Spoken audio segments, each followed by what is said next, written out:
Sailor Tarot Magic is the spot to get a reading from Sally, an intuitive healer and tarot reader. Known as the Nurturing Reader at New Jersey street fairs, you can also check out her YouTube channel for lunar and astro readings, as well as her Instagram for live weekly readings. Her rates are affordable, and you will leave with a newfound perspective. Sally is now offering an introductory class on tarot cards and intuition, and is available for parties.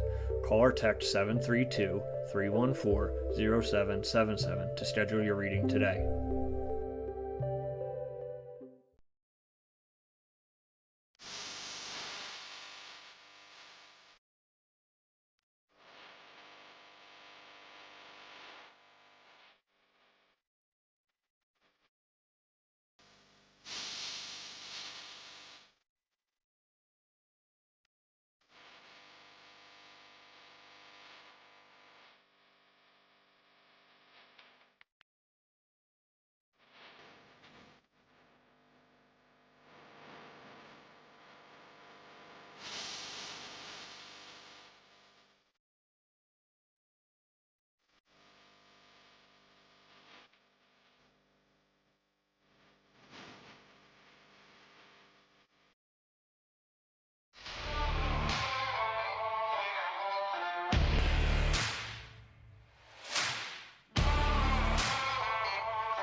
Good evening, everyone, and welcome back to BTDY Night in America. Here, as we've traveled from the east to the far west to the Sonoma, California, here for our first 3 road courses on the season.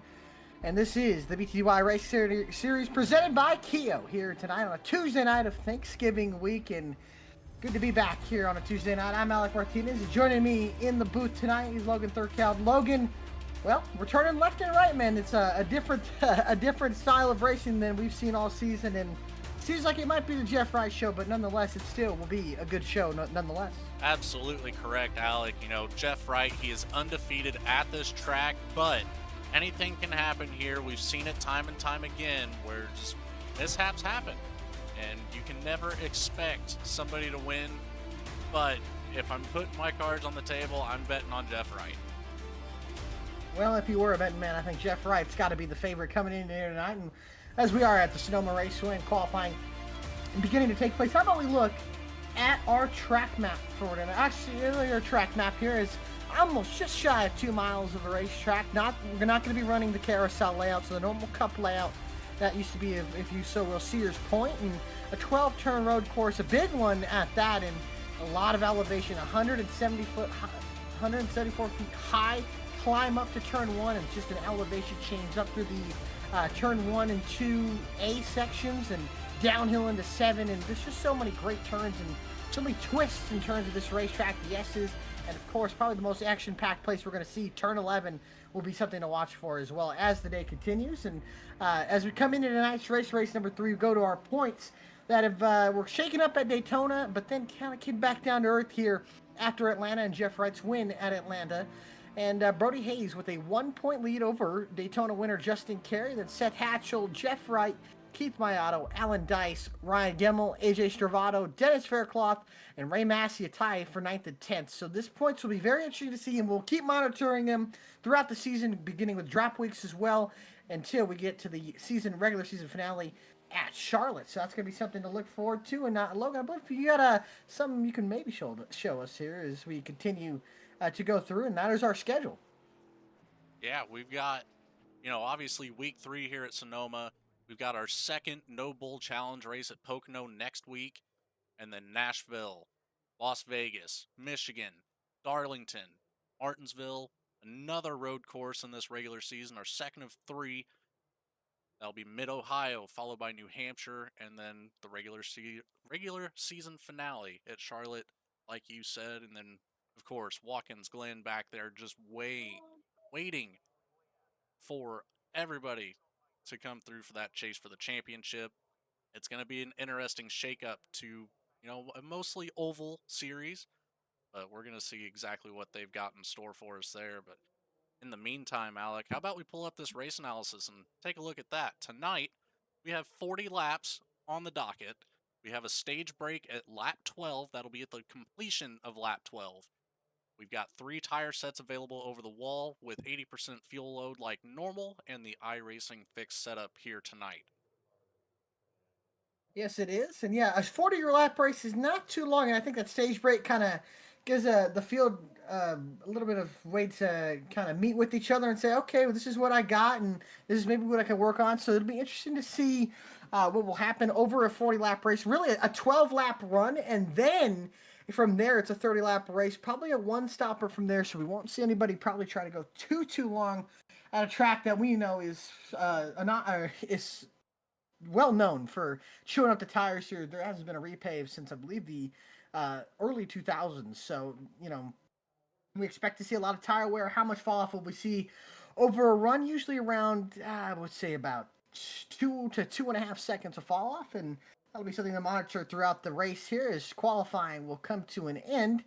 And looks like our pole sitter, to no one's chagrin, will be Jeff Wright with a 1:17.1. And man, Jeff just still good here, and he will be rolling off for the pole. And we expect him maybe to lead just about every lap. But hey, who knows? Brody Hayes going to start right next to him on the outside pole in second. I think maybe the one guy that could maybe touch Jeff Wright, AJ Stravado, he might have something for him. We'll have to see throughout this race. He'll roll off 3rd. Keith Mayato will roll off in 4th. About 5th, the rookie Jace Coley going to roll off in the 65 machine in 5th. Dennis Faircloth, the highest qualifying Toyota, will roll off in 6th.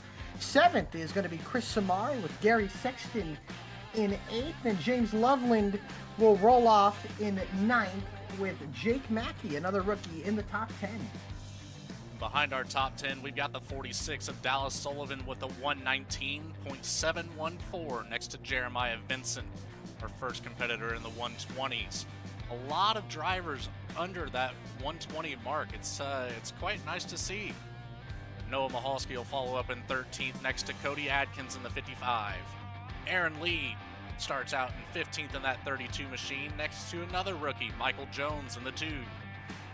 Followed up by Todd Giles Jr. in the 14, next to Ray Massey in 18th. And last but not least in the top 20, Max Cost in the 63 and Justin Carey in the 21, neither driver with a qualifying effort. And then you got Zach Smith and Kyle Payne making his first start here tonight. So good to see Kyle Payne back in the field. And that rounds out the 22-car field that we have here tonight. And will be a very, very interesting one to see. We obviously know Jeff Wright is the favorite to win this race. But behind them, I think we have a good battle. Stravado, Hayes, Mayato. I think we haven't really talked about Coley and Faircloth. Those guys could be in for a wild one here. And if it is a battle for, second or so on back, that'll be very interesting to monitor throughout this, race. And, how about we pull up, we've talked to Jeff Wright before. How about we pull up Brody Hayes and see what he's thinking before this race gets going? Yeah, it sounds like a plan to me. All right. Brody Hayes, Alec and Logan, the VSPEED booth. Got a copy, buddy? Hey, yes, I do. Well, man, a good qualifying start once again, always within the top 3. How do you expect to tackle this racetrack and maybe see if you can touch that 48 car, if not get a solid finish here tonight to extend that points lead? Well, I mean, it's a hard track. Fall off is pretty big. Tire wear is pretty big. So just hitting your marks and staying on top of it is going to be big. My view probably isn't going to change much from where I'm at right now, looking at this yellow 48 car. He's pretty good here, but I think I found something in practice that helps me personally, but we'll see if we can at least keep it in striking distance with Jeff here, but it should be a good race. For sure. Well, we appreciate your time, Brody, and we wish you the best of luck, and maybe we'll be talking to you here at the end of this thing. Yes, sir. Thank you, guys. All right, thank you. That's Brody Hayes, 37. You'll be seeing him in that 37, that silver, black, and purple VSPEED Chevrolet Camaro. We got a couple other cars involved in this race as well. A lot of purple cars, at least up in the front. I don't count AJ Stravado in that VSPEED car. We've seen Stravado be able to keep up with Jeff Wright, so I think that'll be very interesting to see, can he do it again for the second year in a row? I think he can. We're coming down to just the last corner before this thing starts, the hairpin, turn number 11. Then we'll be off and away with the Martin Sports 100, Alec. I'm excited. I'm excited to get going in turn 11, being able to monitor that as one of the most important zones on this racetrack to complete a pass, and we'll continue with all the action here live tonight for BTDY Night in America on Thanksgiving week. Jeff Wright, Brody Hayes will lead the field to green. Into the restart zone they go. The Martin Sports 100 is live from Sonoma.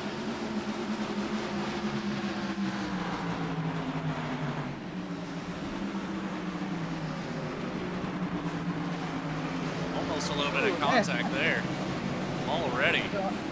Up the hill, and how about this? Brody Hayes looking to stay on driver's right of Jeff Wright, up turn number 2A, and then down into the hard braking left-hander, down the hill into turn number 4, and yes, it will skip a couple corners, is right to nobody's surprise, takes the lead. A little contact between AJ Stravado and Brody Hayes as Wright gets away into turn number 7, and the hard braking zone right-hander. The field will go as they all single file out into the S's now. Turns to 8, 9, and now 9A as Jeff Wright will come through, and then they'll go on to 9B, and down the hill they'll come for the first time here, and then into turn number 10, hard braking, fastest corner on the racetrack, into turn 10, and then into the hard, slowest corner on the racetrack, braking into turn 11, or the hairpin if you so will, as they come into turn 11, the field single file throughout the entire field, just about, as guys minding their P's and Q's as lap 1 will get complete on the board, and it'll go to the pole sitter Jeff Wright, but don't look too far behind him. It's AJ Stravado, not too far, lurking in the distance in that purple and white 33. AJ Stravado always has good pace back here behind Jeff Wright, but it's going to be a battle to the finish, to say the least. Yes, it is, and behind Wright is Stravado, Hayes, Mayato, and then how about Coley in the 65 got into 5th, and he is putting some pressure on Keith Mayato for the 4th position right now, but this field single filed out so far, but the rookie having an impressive qualifying effort, looking to have an impressive race and get his second top 5 of the season.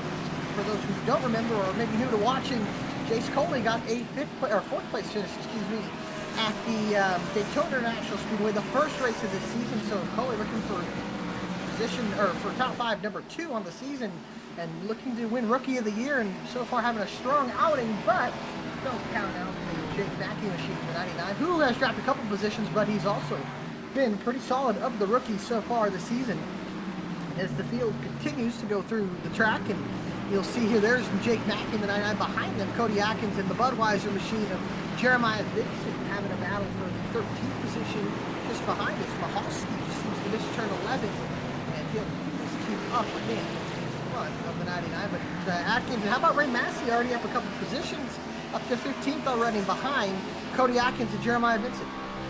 Yeah, Ray Massey really took a hard dive there into the hairpin, but it seemed like Cody Atkins and Jeremiah Vincent maybe had a little bit of an issue through that corner. He made up a lot of ground right there.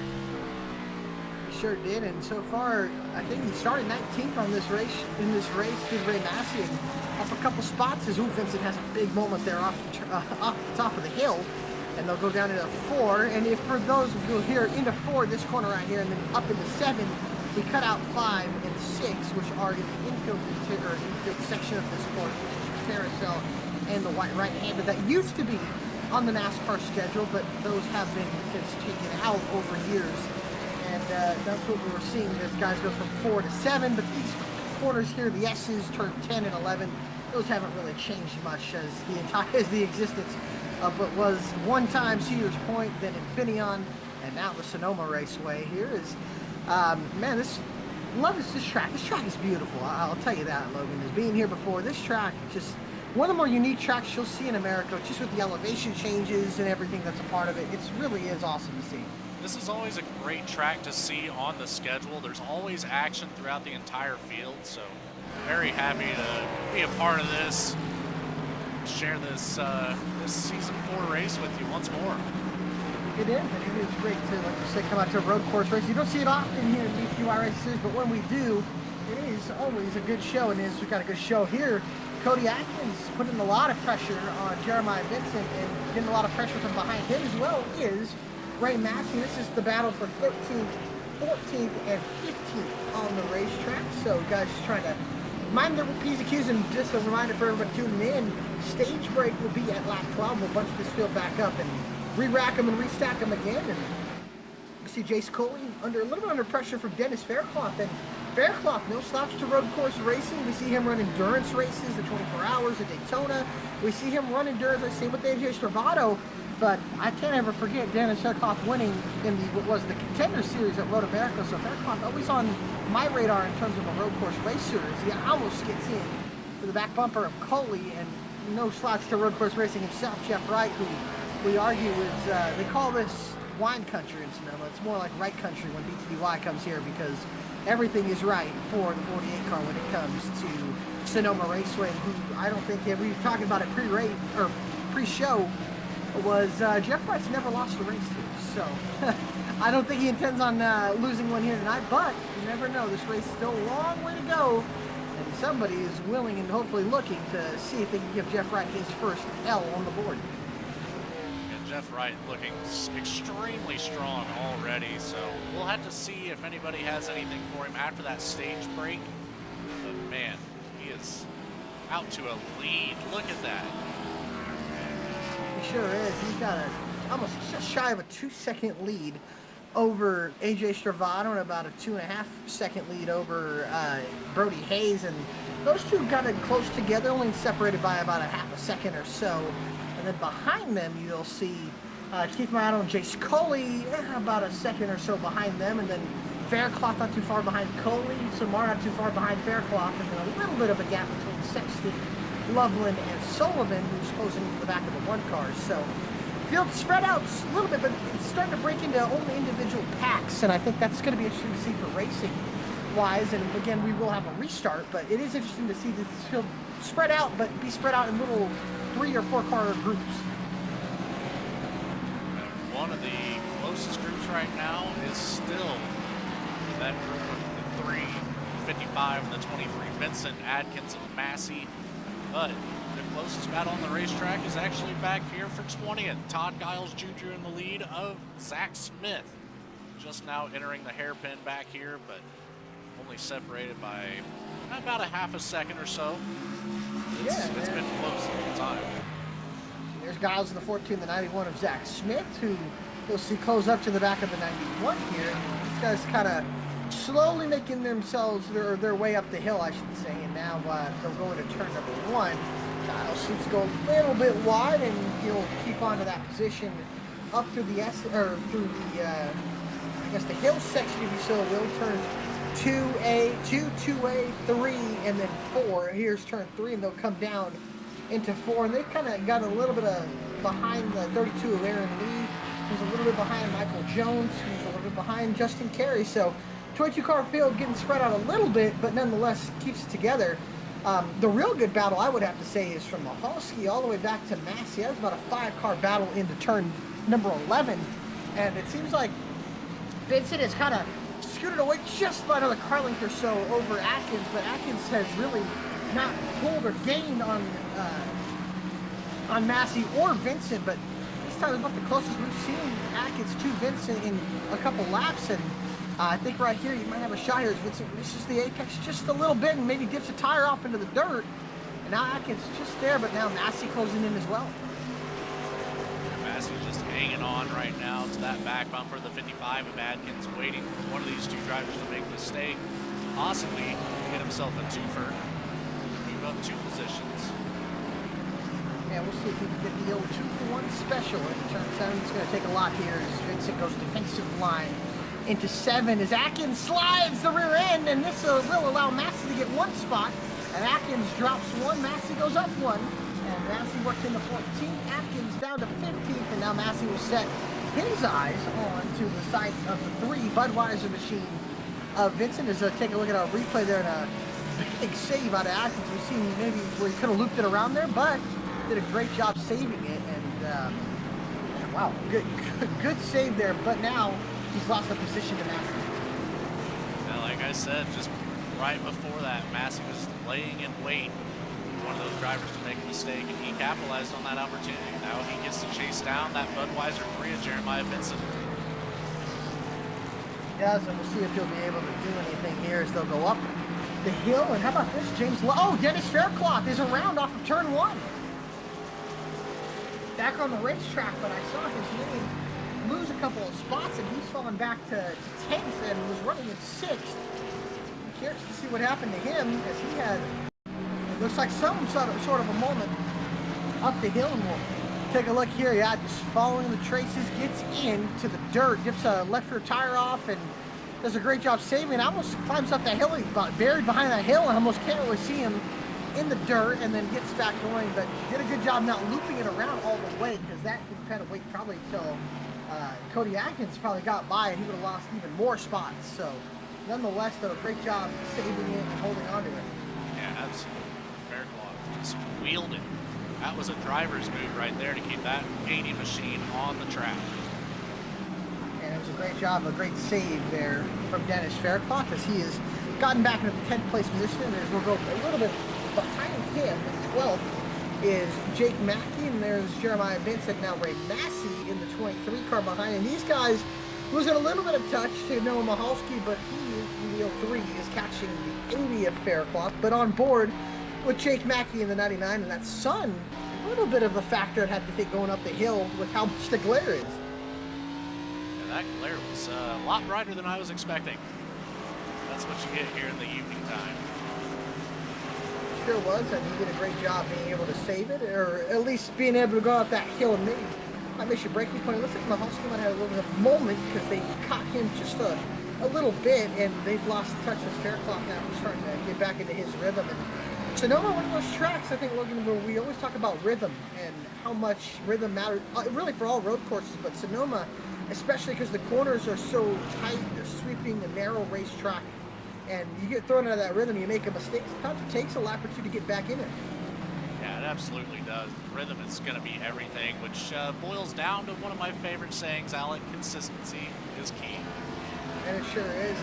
It's so far consistently in the top 3, it's been Wright, Stravato, and Hayes. And Hayes has kind of caught the back of Stravato once again, and that's going to be very interesting to see what can happen here. And these two had a little bit of a contact at the beginning of this race, and you can see the left rear damage that Hayes has was from the front bumper of the 33, and aero not too big of a factor here, so it shouldn't affect him too much, but he does have a little bit of damage. So we'll see here, and remember, stage caution at lap 12, so guys trying to get their spots as quick as they can. And you can see up into 7, you see Samar, who's kind of ran Cully down a little bit. Tell you what, behind them though, into turn number 4, Mackey and Vincent were almost side by side, and they'll be going up into 7. That is a great battle on this racetrack from 12th on back, man. This guy's really going at it, and we'll see them come down the exit here and off of 7. These guys all tight together. This is a good battle right here. This is a fantastic battle right here, starting with the 99 of Mackey, all the way back to the 55 of Adkins. It's just nothing but, you know, just good, hard racing right here. Really, we'll see as the pits will close because 2 laps to go on the stage, but now Mackey continues to hold on to 12th, Vincent in 13th, and Massey 14th, 15th, Atkins.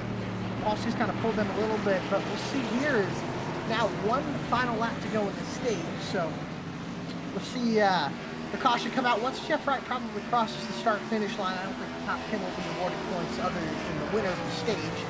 And we will only have stages for all those watching. We will only have stages at the road courses, so we will get these at least another 2 more times before the season ends with Watkins Glen and Road America. So that's when you'll see stages. Other than that, we expect hopefully clean and green racing, or caution only coming out unless the track is unsafe for competition. As Ray Massey gives a tire off there and a great save, but I think this battle, we might keep it on here most of this race because these guys seem to all be pretty close and even on speed.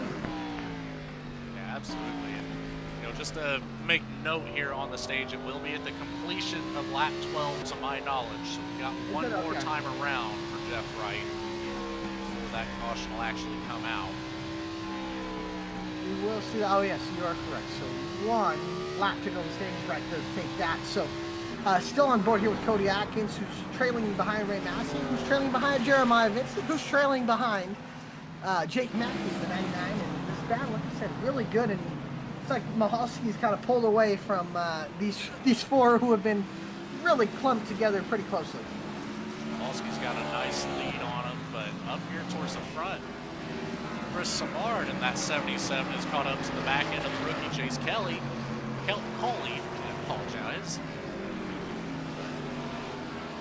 Coley in that 65, a little bit off the pace of what he set Chris Samard, about 1/10 of a second faster last time around.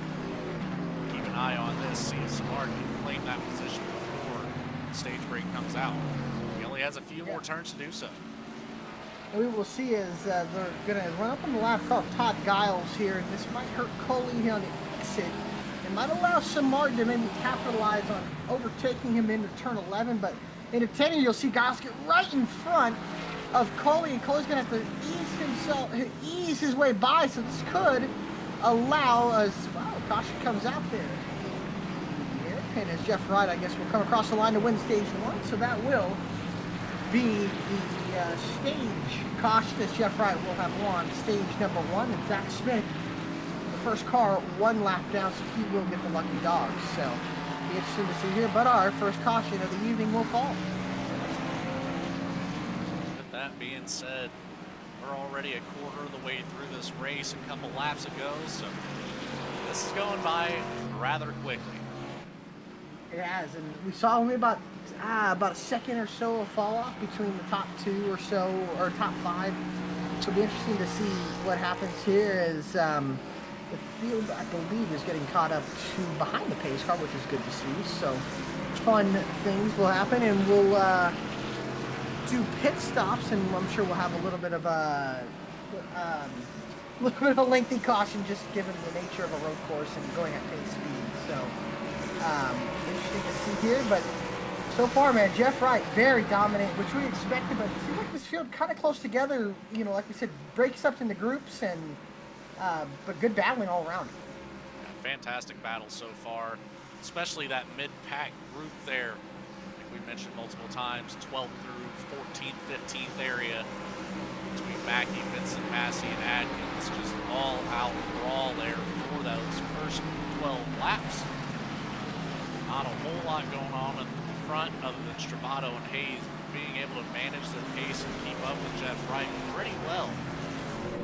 Yes, sir. And here we go. Pit stops here for the end of the stage break. And like I said, we'll have a little bit of a lengthy caution here, and this will be probably, we might see these guys kind of, I don't expect them to make it more than 25 laps. It'll be close to see if we see these guys make it on their one and only pit stop, but it'll be very interesting to see is Wright, Stravado, Hayes, Mayato, and Cully will bring it down to the attention of their pit crews. Kyle Payne sitting in pit road right now, a lap down, so a little bit of a mishap for the 68 team as everybody bring it down pit lane. Most of the field, other than the lap cars, will stay out and they'll come in next time by. And 4 tires in fuel. I don't expect any 2-tire shenanigans. Most likely 4 tires for everybody in this field as Jeff Wright has a good pit stop and he will get out with the lead. And it remains Wright, Travado, Hayes, Mayato, and then Samard able to jump to 65 with Colby, followed by Sexton, Loveland, Sexton, Loveland, Sullivan, and Fairclough. And that will be the top 10 exiting pit road as we'll catch the pace car and we'll go to a quick commercial break to be back for the restart for the Martin Sports 100.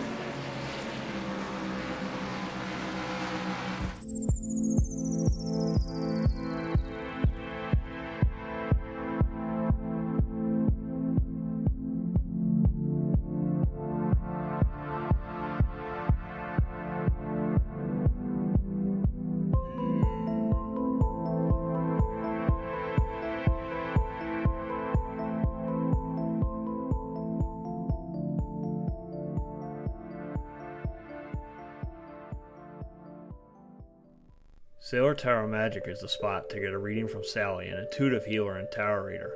Known as the nurturing reader at New Jersey street fairs, you can also check out our YouTube channel for lunar and astro readings, as well as our Instagram for live weekly readings. Her rates are affordable and you will leave with a newfound perspective. Sally is now offering an introductory class on tarot cards and intuition and is available for parties. Call or text 732-314-0777 to schedule your reading today.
And welcome back live to the Sonoma Raceway. As you can see, the field doubled up and will be going green just shortly. It'll be Jeff Wright and AJ Stravado on the front row, then followed row 2 by the VSPEED teammates of Brody Hayes and Keith Mayato in the 36 car as they'll go in side by side and into the Geico restart zone. It's Wright, Stravado front row, and they'll go in, and the green flag will come back out now, and we're back underway. In the Martin Sports 100, a battle for first 2 gets single filed out, but then the battle for third gets single filed out, but now it's up the hill side by side a couple rows back. We'll see if anybody has anything to answer to Jeff Wright here in this second half of the race. The odds are not stacked against him after watching the way he handled those first 12 laps before that competition stage break. Jake Mackey around up on the hill, and he gets just a miss of the tire barrier, but all that track position will go away for the rookie in the 99. It looked like mid-contact from the 3 of Vincent. We'll look here. Yeah, a little bit of help there from the 3 of Vincent. Kept it just out of the tire barrier, but more than that, he lost all that track position that he once had and falls back to 18th place position on the racetrack. As the field single files out, it's Wright, Stravado, then Hayes, Biato, and now Samard inside the top 5. Into turn number 10 they go, and now into turn 11. And now I got to ask you, Logan, what becomes the strategy? Do you split this stage in half and take tires, or do you try to go all the way? You know, it depends on who you are, honestly. If you're Jeff Wright, you've got the pace, you've shown the pace, you stay out. I would say Stravato, Hayes, Biato, Samard, all in the same boat. Potentially Jace Coley, but pretty much from 10th on back, I would split this in half, get some fresh tires, keep the battle with them, see if you can catch up to the back half of the top 10 and claim a couple more positions, because you will have better pace with those fresher tires. That's a really good point. Oh, Coley has a moment off of turn number 3 and almost gets hit by Sexton, and now behind them Faircloth underneath Loveland, and he hops the curb and just misses the 2's left right rear quarter panel, and they'll go into 7 as Faircloth goes driver's right of Loveland, who just smokes the tires, missing the corner. And now not the place you want to be side by side. Somebody will have to give in the S's, and it looks like it'll be Faircloth as Loveland just feeds a fender to the 80, and that sends the 46 wide up and over the curb. And here comes the 03 to capitalize on that, and that's Mahalski up to 10th. Ray Massey just behind the 46. 2 Mustangs battling a Camaro for just outside the top 10 here. And Massey will tuck back in line behind Sullivan as Faircloth tries to get that spot back away from Loveland. That's a tall order at a track like this. You have minimal passing zones here at Sonoma, so you got to make sure that you make your opportunities count. That's going to be the biggest thing for these drivers out here. That sure will be as they go up turn number 1 here and up that hill, 100 or so feet of elevation, up from 1 to turn 2 as Mahalski goes wide there. Now Sullivan peeks to driver's right of the 03 car, but Gibbs going up the hill and maybe try to cross him over and set him up for 4 or 7 as Mahalski holds on to the position. Then Sullivan, Massey, Vincent, and Atkins follow behind. That's 10th to 14th on the racetrack as they hop those curbs, and the inside curb, then over the outside curb, and into 7 they'll go as Mahalski seems to miss the corner just a little bit, but Sullivan hops too much of the curb, misses that, and he'll miss the opportunity to get underneath the 03. Oh, Mahalski doing a great job of driving rather defensive on the 46, but man, this is a battle in the making right here. Still, just all these drivers from 10th to 15th under a blanket right now. Yes, sir, it sure is. How about this? Faircloth to the inside of James Loveland for 8th on the racetrack, and he will get the traction and will get the spot as Mahalski almost gets into the inside wall. Oh, there goes Max Costa around in turn 11. He spins the car and does a loop-de-loop and goes back going, but Max Costa's going to lose a lot of spots.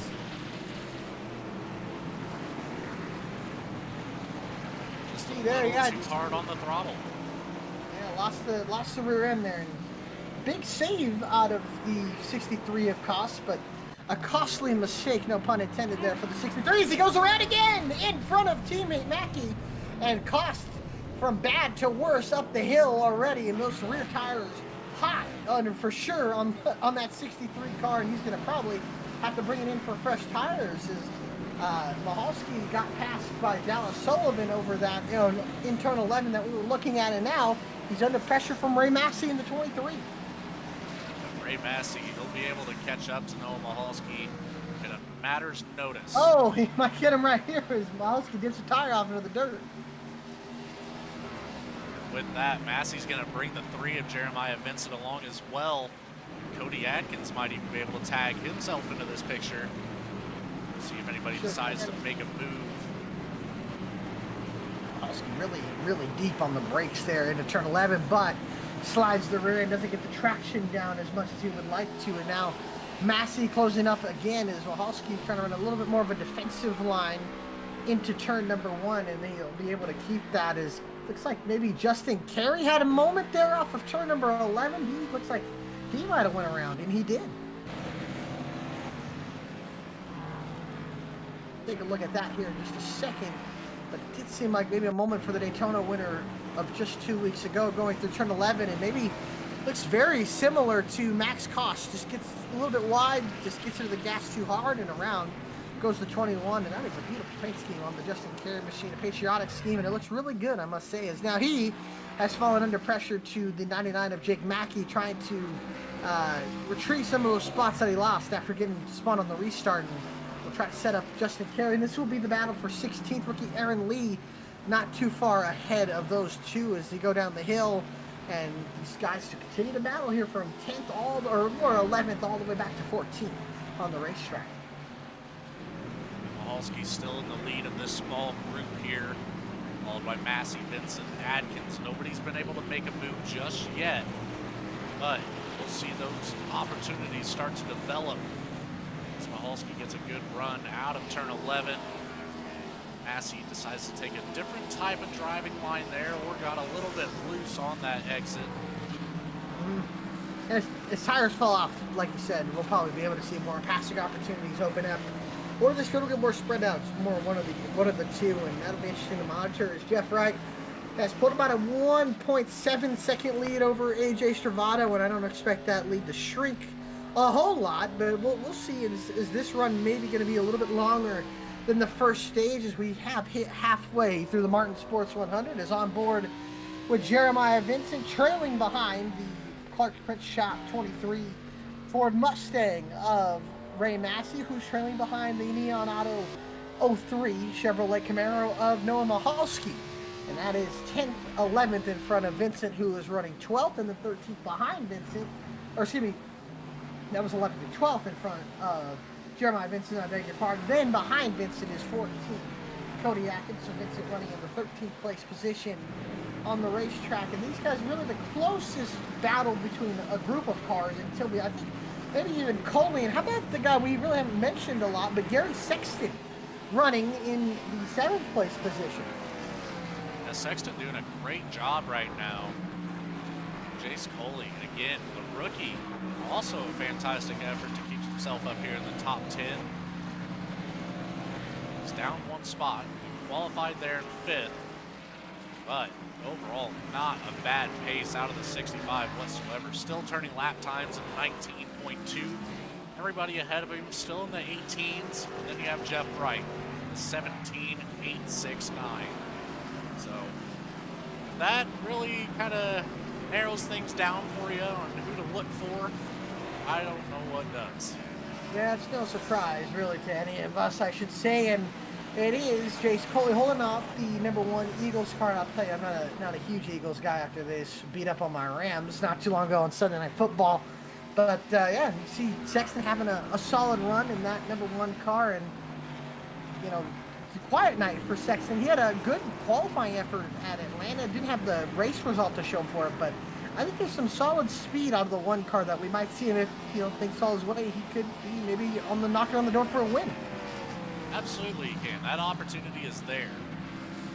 It is, and we know for sure Brody Hayes will be knocking on the door for a lot of wins this season. Same with AJ Stravato. I think even Keith Maiato is another one. Maybe even Chris Martin. And we don't see Seth Hatchell tonight, but we always know he'll be a factor for some race wins later this season. Absolutely. And one thing to note, I can't remember if we mentioned this earlier when we were talking about the points. So there are 2 drop weeks in this series. So we will be seeing the points shake up after this race, accounting for the 2 worst. So we'll see a little bit of change in the leaderboard here after this race is all said and done, going into next week. But it'll start to even back out as we start getting some more races under our belts here.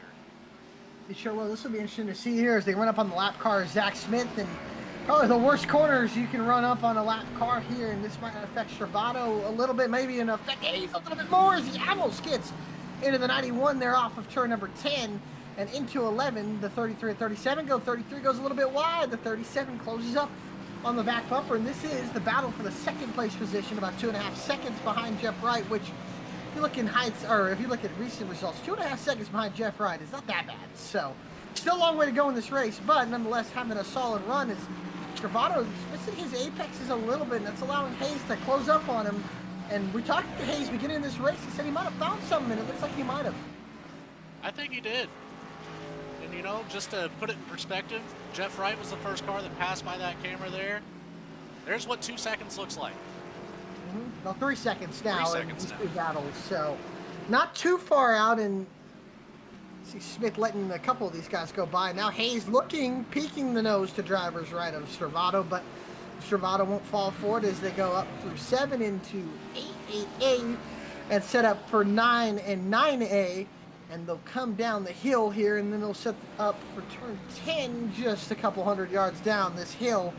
And maybe Hayes will get a good run here, set Stravado up for turn 11.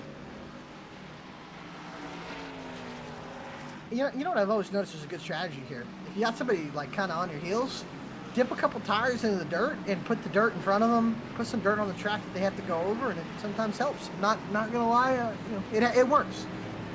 As you can see, Hayes have a little bit of a slide. No, it's not the cleanest of strategies. Yes, there is a pun intended there. Yeah, it is. It is a strategy. It sure is. I notice it works sometimes. Not all the time, but it works at a track like this where it gets dusty. Sometimes, especially the guy in the corner, just a little bit. But sometimes when a guy's faster than you just got to let him by, because you worry you're going to push your car too hard, and you end up in the tire barriers. And that time, Stravado had a great section of that part of the course and kind of pulled Hayes there. But Hayes looks like a little bit better down this part. The first half looks like Stravado, but the second half looks Hayes, from what I can tell. Yeah, Hayes has got the S's down to a T right now. Stravado is yet to find the perfect line for him. But like you said, Stravado in the first half of this track, that first mile, is just on point and gets the gap that he needs ahead of Hayes to keep him behind going through Hayes' strong section. There is, and we'll see right here in this corner, really the only corner you get affected by any sort of dirty air much. These cars don't have a ton of it coming off, so not a lot of fast corners as well, so that always helps. Stravado rolls 11, but man, Hayes really rolls 11 there. But exit-wise, Stravado seems to be a little bit better on the exit with maybe a little bit better rear tires as well. And be interesting to see if we see these guys pit here, because that would be cutting the stage just about in half in about 2 or 3 laps. But is there enough fall off for that to matter? It's only about a second and a half or so, so it'll be interesting to see. Alec, what do you think about next time around? We hop on board with Jeff Wright. You can give us a good breakdown of how this track should be ran from his point of view. Well, I've never been all that great at Sonoma. I've had my moments, but I've never been too bad. Or I shouldn't say that. I've never been that great at Sonoma. Not the Jeff Wright standards. I've had my moments, but more of a Watkins Glen guy, in my opinion. So, but yeah, I think it's a good way to kind of see from a driver standpoint. I think Sonoma is such a technical racetrack to look at, and I'd love to see from Jeff Wright, and Jeff will probably do better than I would, but it's good to walk and see for the viewers to know, like, even in real life, we watch these onboards and we think, man, how do they do that? But even in iRacing, you kind of think the same way. As this is a good battle here. This, again, 12, 13. Ray Massey is actually able to get by a lot of these guys here and pull away, but now Mahalski, Vincent, and Atkins kind of all together. But that Jeff Wright will be interesting to see here. He'll get that on board as he starts his lap here in the 48, and he'll get tight to start finish line. You kind of want to carry a little bit of speed here, get as close as that wall as you can. Then here, put those left sides on that curb, downshift into second gear, get left sides on that curb here. You want to have the car straight up on the exit here. The RPMs will rise, ease into this corner, let it glide through, point the car on that curb right there. Just clip it, don't hit it. And then downhill, you'll want to brake just about right here at that cone. A little bit of a bump. Angle the car, a little bit of curb tapping, curb hopping over. And then right here, as soon as that wall ends, on the brake, downshift once again. And then left side's all over this curb. Then you just set up the exit here into the S's. Want to be nice and smooth. Don't want to leave any tires in the grass or hit curbs too hard. Eat this curb a little bit. Point the car with a little bit of a curb tap there. And then you just nice and easy onto the gas here. The fastest part of the section. Brake right here. Use the curbs. And then point that car just a little bit down to the left there and into the right-hander. And then right here, the hardest braking zone you'll get to from third, downshift into second, hard on the brakes, maybe even into first. And then the slowest corner, you all about the exit here down this front stretch. Then from first to second, and then you'll hit about third, right about here. And sometimes you'll take fourth, but that's normally a lap here around Sonoma. Now that was an expert breakdown. Thank you for that, Alec.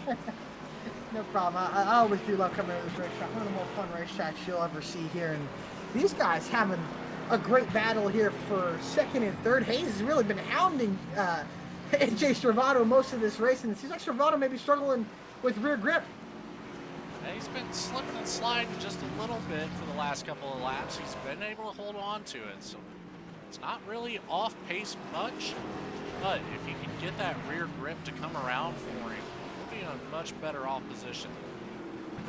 Sure would. It's Jeff Wright, just about a 4.5 second or so lead over AJ Stravado, and right now the closest battle on the racetrack. James Loveland and Dennis Faircloth have a good battle. And these two have started to reel in Cully and Sexton, so this could be a 4-car battle here soon. And Sullivan kind of all by himself. You see him going into 7 and going down the hill now.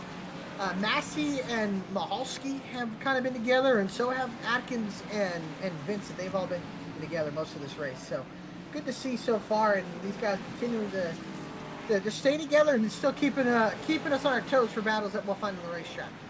Absolutely.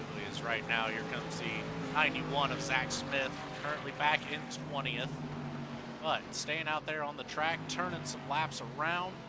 Maybe he'll see potential caution. It's not out of the cards. It's very unlikely. It has to be a huge incident to bring out a caution at a road course, but he is 2 laps down. Michael Jones 1 lap down at the moment as well.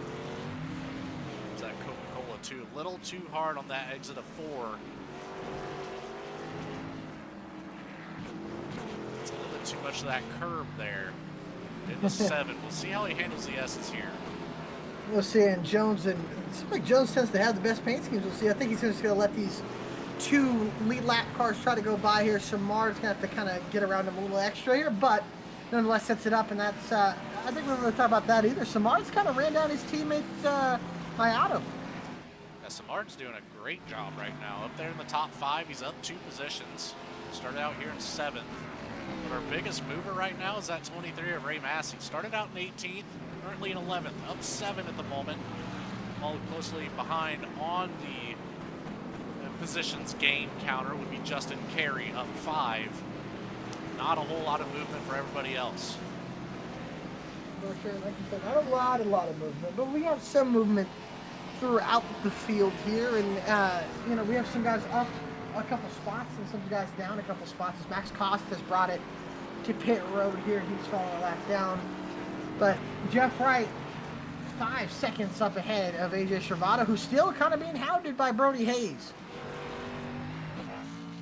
Jeff Wright just so smooth on this racetrack. It's the reason why he wins year after year here.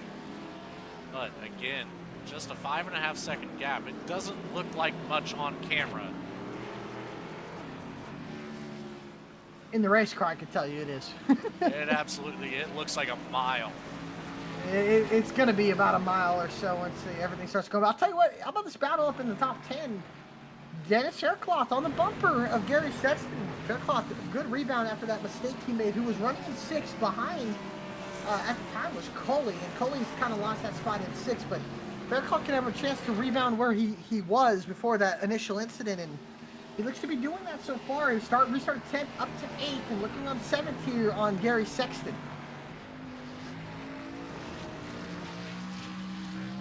And now we go into turn 11 to the hard braking zone. Jones will let Coley and the rest of this brigade by. I would have to assume might affect the exit of Faircloth here, and it does.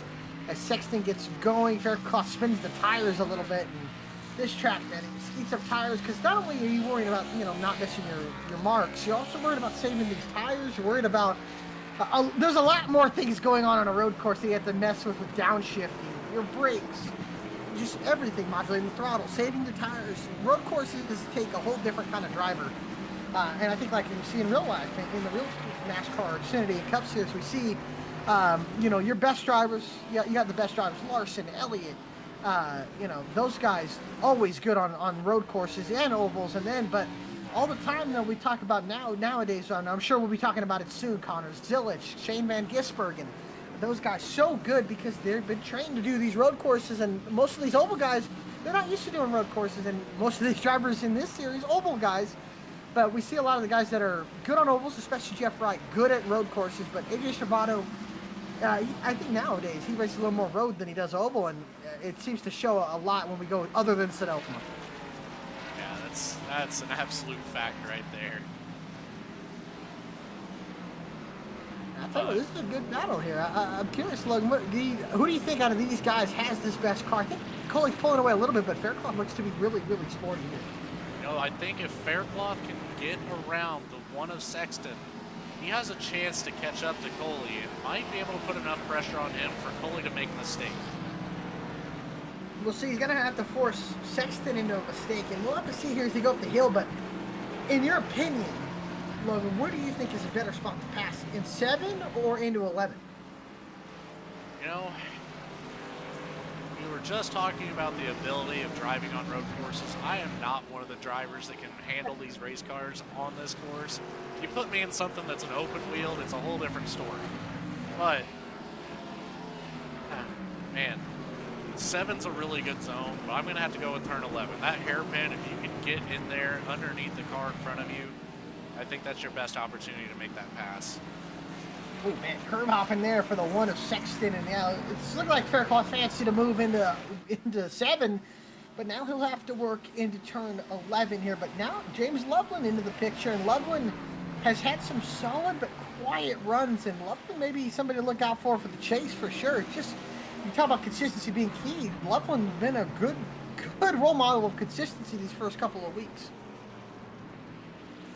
Loveland's been very, very consistent so far. Hopefully he can continue on that through the entire season. We'll see him up there in the points chase for sure if he can. Right now, it's an all-out brawl with Faircloth in front of him.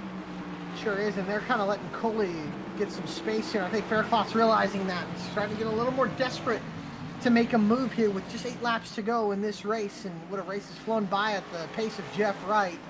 And but nonetheless, though, not short of action, as we've seen some good battles throughout the midfield.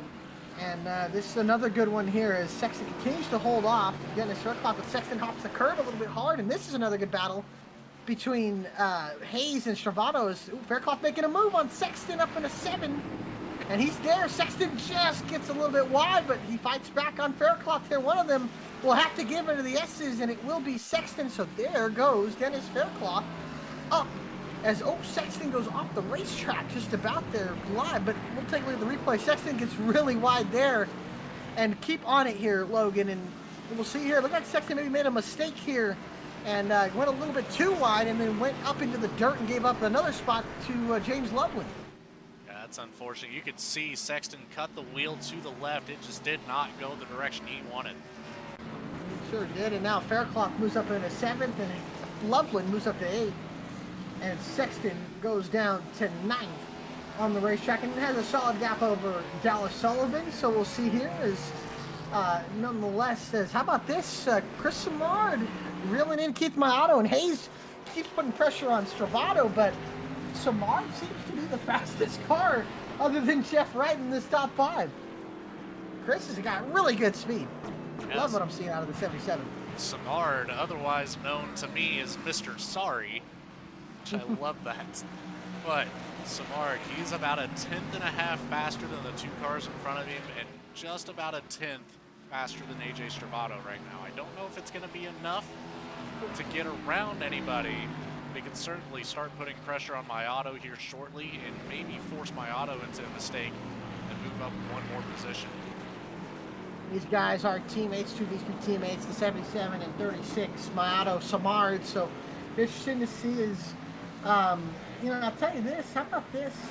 Jeremiah Vincent and Noah Mahalski were going at it for a second. I looked, and I come back up, and they're not battling anymore. But Vincent was running down Mahalski there. But we'll keep it on this. This is a good battle. Even up ahead, about 4 or so seconds up the road, Hayes is just yet to leave AJ Stravato alone.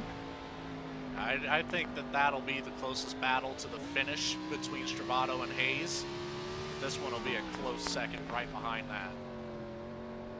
It sure will. And these guys, like I said, just really, really solidly where they are and running really well. So interesting to see of what's happening throughout this race. And nonetheless, good battles here inside this top 5, and man, we've been treated to a good race outside the lead for obviously Jeff Wright, who has dominated this race. But man, we've seen a good battle, good battles throughout this field for the race lead, and even for the second and third place positions, fourth place and fifth. Honestly, throughout the top 10, I should say.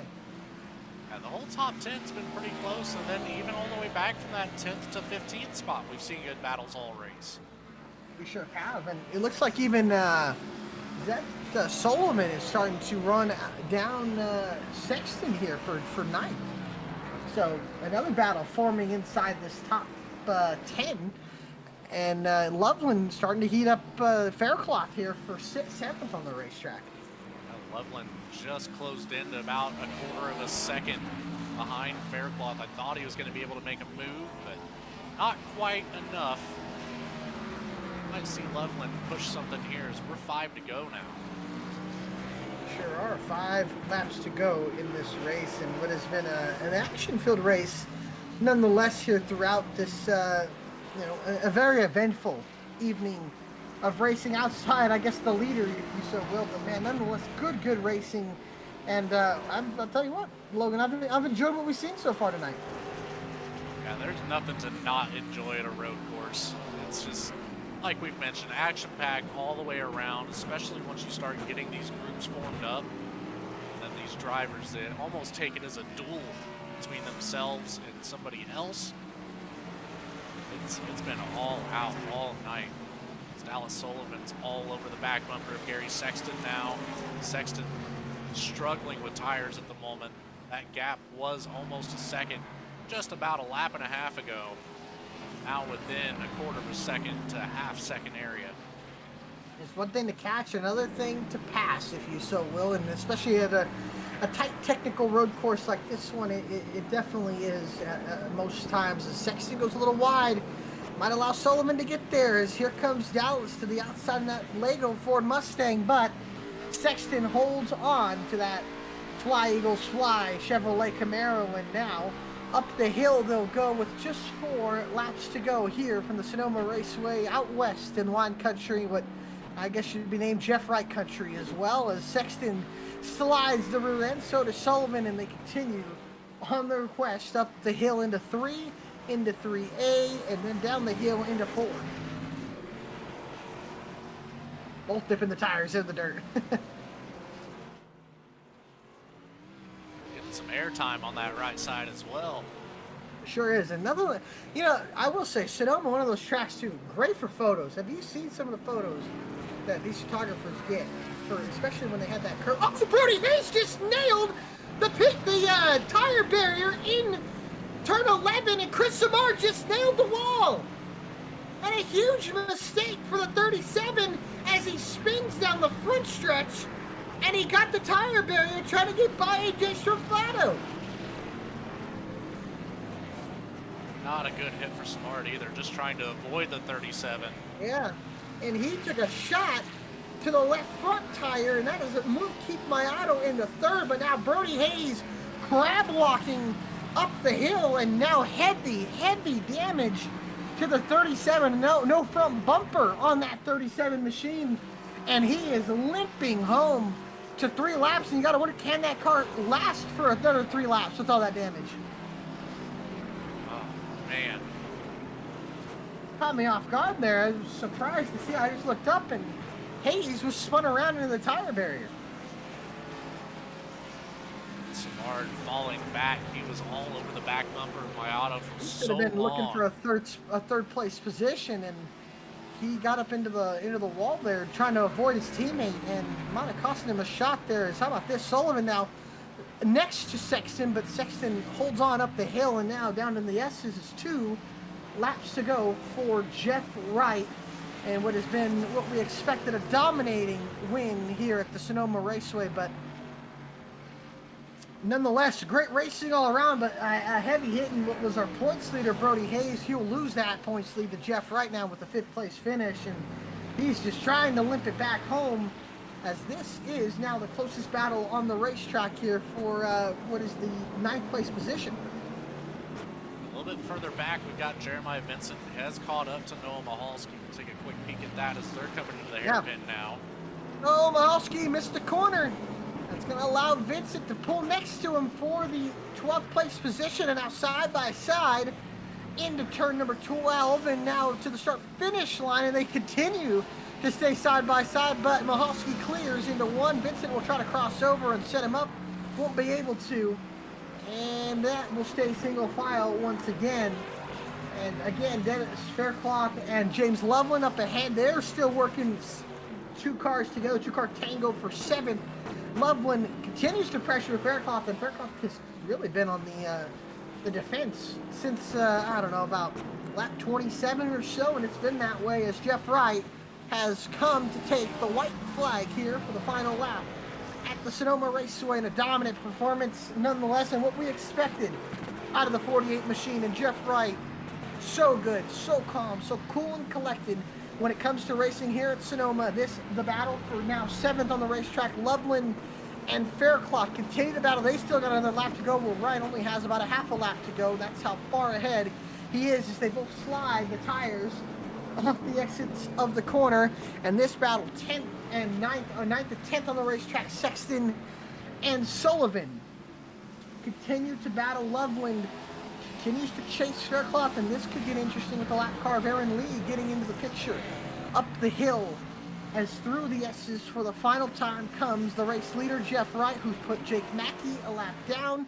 He'll be another perfect sweep, a grand slam as they call it in racing terms. Fastest in practice, fastest in qualifying, led every single lap tonight, and will have come to claim his 2nd win of the season, and still the undefeated and undisputed champion of the Sonoma Raceway.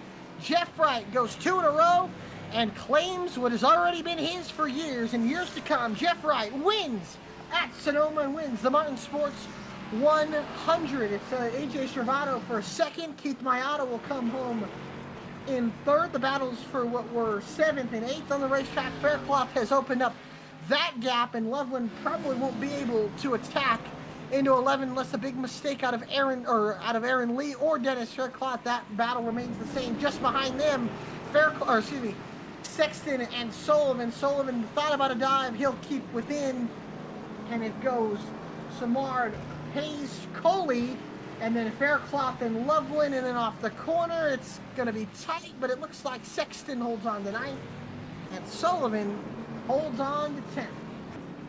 Vincent almost was able to make a move on the 03 of Mahalski, just unable to get there. Cody Adkins comes around the hairpin. Back here in the 21, Justin Carey, 15th.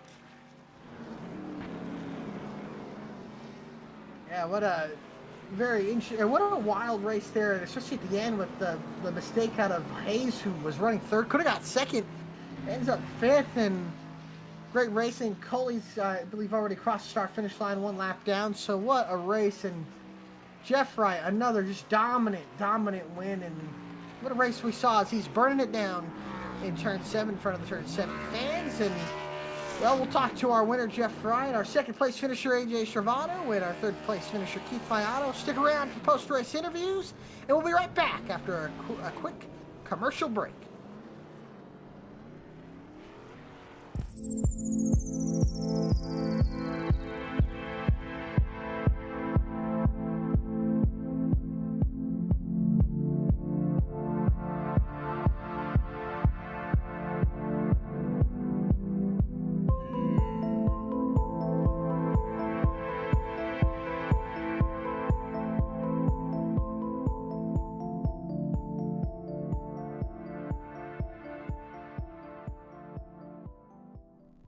Sailor Tarot Magic is the spot to get a reading from Sally, an intuitive healer and tarot reader.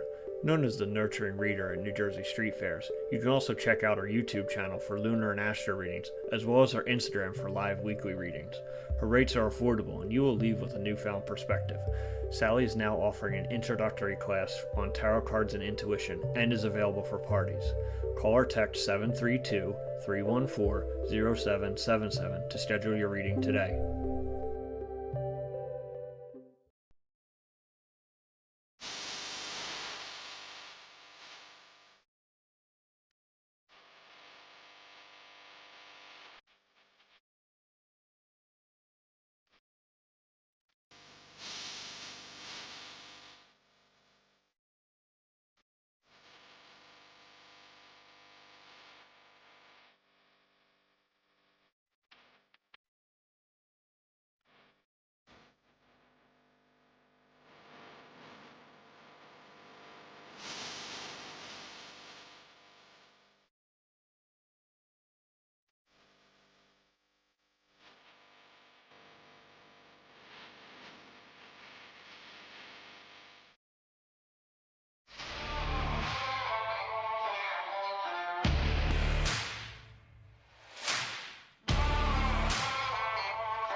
And welcome back to Wine Country here at the conclusion of the Martin Sports 100 after a very eventful race we saw here. Other than for the lead, other than that, the racing was great all around. We'll go to our finishing results, our final results for the evening. Jeff Wright, to no one's surprise, with the win for one caution being the stage break and zero lead changes, as Jeff Wright gets the Grand Slam here for tonight. And then AJ Stravato, the Italian Stallion, was second. Keith Mayato was third. Chris Samard fourth.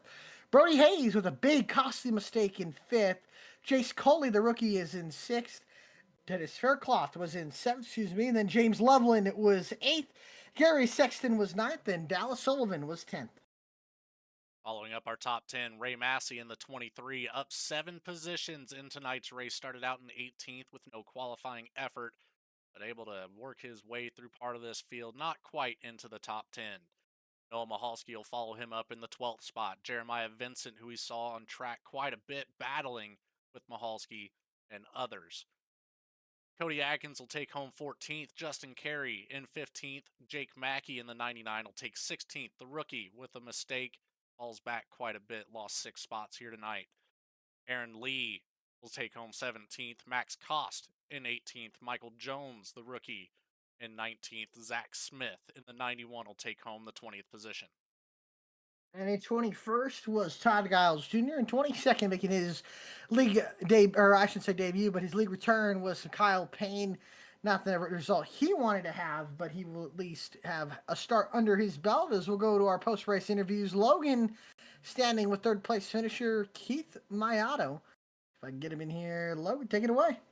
Yeah, we've got Keith Mayato now, and man, what a race for you, Keith. It came down to just the last few laps. A mistake by the 37 of Brody Hayes put himself in the pit barrels there in turn number 11. You were able to navigate that.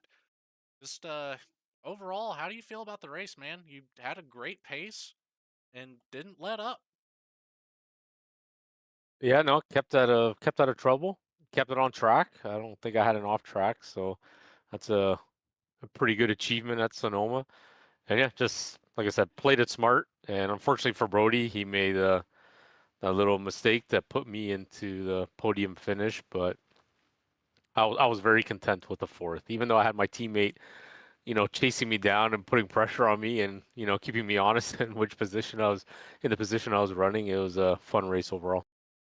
Absolutely. It was a great race. Now, this is the first of 3 road course races this season, including Watkins Glen in the Chase playoffs.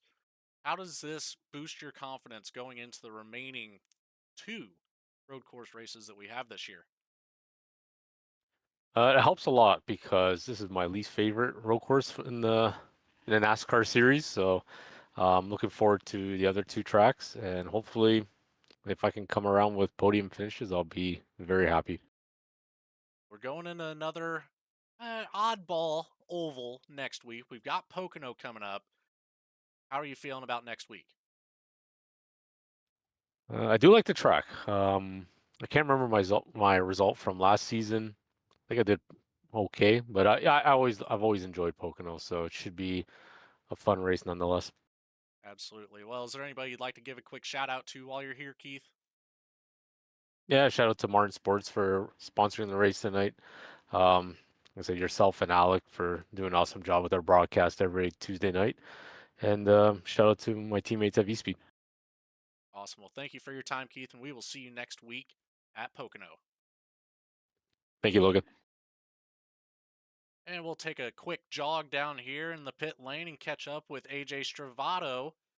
AJ Stravato, Logan, and Alec up here in the VSPEED booth. You got a copy? Yep. Oh, man, fantastic race. You were kind of under fire from Brody Hayes for a lot of the race. Never let him by once you got around him. But, overall, put himself in the pit barrels there in turn number 11. Then you kind of ran away with second place. No contest after that. Now, I just asked Keith the same thing. This is the first of 3 road course races that we have this season. How is this helping your confidence going into the remaining 2?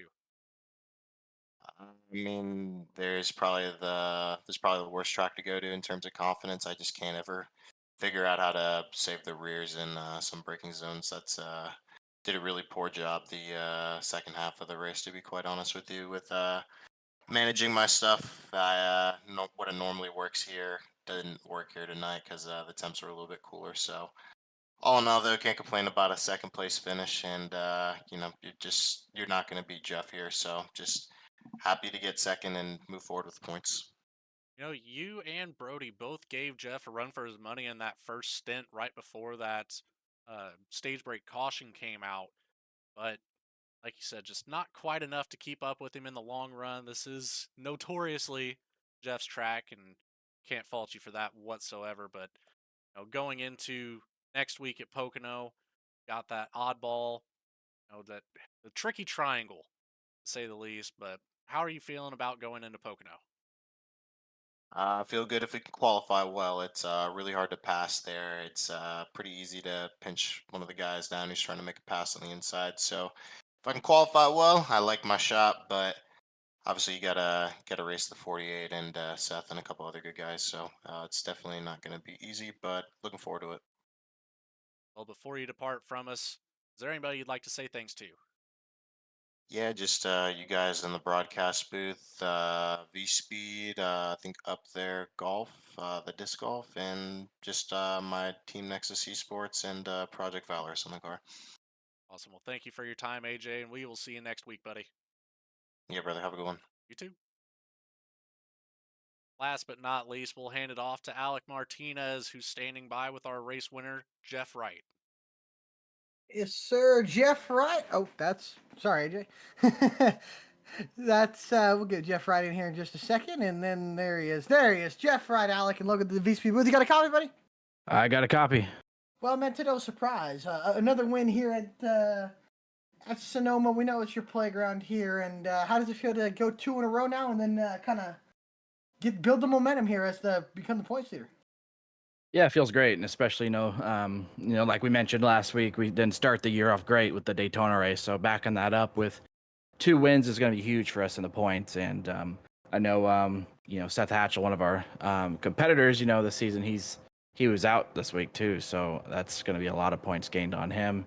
But I know AJ and Keith and those guys are going to keep this points battle really close. But yeah, glad we really capitalized at this track. This is definitely my favorite road course that we go to, so. Not so sure about the other road courses that we are going to go to this season, but I feel like if I could pick one, this would be it. So I'm glad we were able to get the job done here, not make too many mistakes, keep it out front all night, and come home as the race winner. For sure. And now next week we go to the Pocono Raceway. How do you feel about going out there and trying to make it 3 in a row? Yeah, Pocono's interesting. I think last time I was on track at Pocono, Alec, I think you and I had a pretty good battle towards the end there, and yeah, we did. I was just hanging on for dear life at that point. You definitely had saved your stuff a whole lot better than me. I had a little bit of an advantage with the clean air, but you still made it a photo finish. So it's just going to be track position there. That's the name of the game at Pocono. You've got to qualify up front if you want to have a chance to go out there and win. So that's what we're going to have to try and go do. We're going to have to make sure we're good at laying a Q lap, because that's going to be super important there, and that's probably going to be the deciding factor at that track. It's just so hard to pass. So we'll go there and try to score as many points as possible, and I don't know if this gets us the points lead, but if not, I think it gets us close. So we'll just have to go to Pocono and try to get as many more points as we can. For sure. Well, we appreciate your time, Jeff. Is there anybody you want to give a shout out to here tonight? Yeah, big thanks to you guys up at the booth. So Alec, you and Logan doing a great job. Appreciate you guys and everybody else at VSPEED, like Bradley Cooper and Adam Baker and Eddie Smith, everybody behind the scenes, making this happen. Connor Horn, another one that's broadcasted with you guys. You guys always just do such great work, so we appreciate you guys. And obviously all the sponsors of this league. So Affinity for Gaming being one of them, Martin Sports, Sailor Terror Magic, might be forgetting one of them, but trying to name as many as I can. We wouldn't be able to do this without their support, and obviously all the league admins that make this happen. So just big thanks to everybody that puts us on Tuesday nights. For sure. Well, we appreciate your time there, Jeff. And again, congratulations on the win. A happy Thanksgiving to you. And we'll see you next week at Pocono. All right. Sounds good. Thanks, guys. Happy Thanksgiving. Yes, sir. And that's Jeff Wright, your winner tonight. And man, Logan, what a race we saw. And looking forward to seeing what we're going to see at Pocono. The Tricky Triangle. It's going to be fun to watch. Yeah, absolutely. We're going to transition into one of the harder oval tracks from this road course. So it's going to be very interesting. with the No Bull Challenge happening there at that track. We'll just see how those guys can handle that coming off of, you know, like they all kind of mentioned, one of the hardest road courses on the schedule. So it's going to be great overall next week. I'm really looking forward to being there.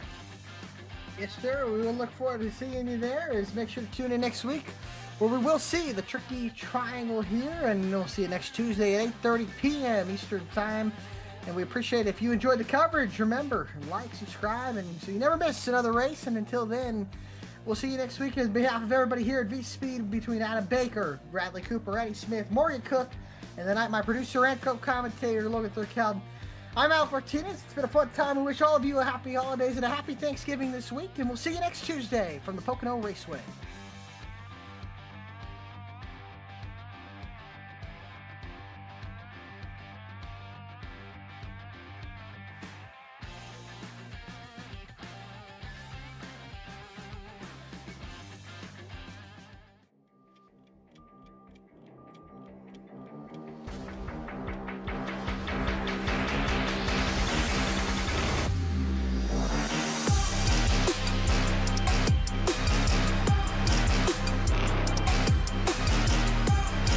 Here comes Bentley Glacier! Does he time the move? He goes high!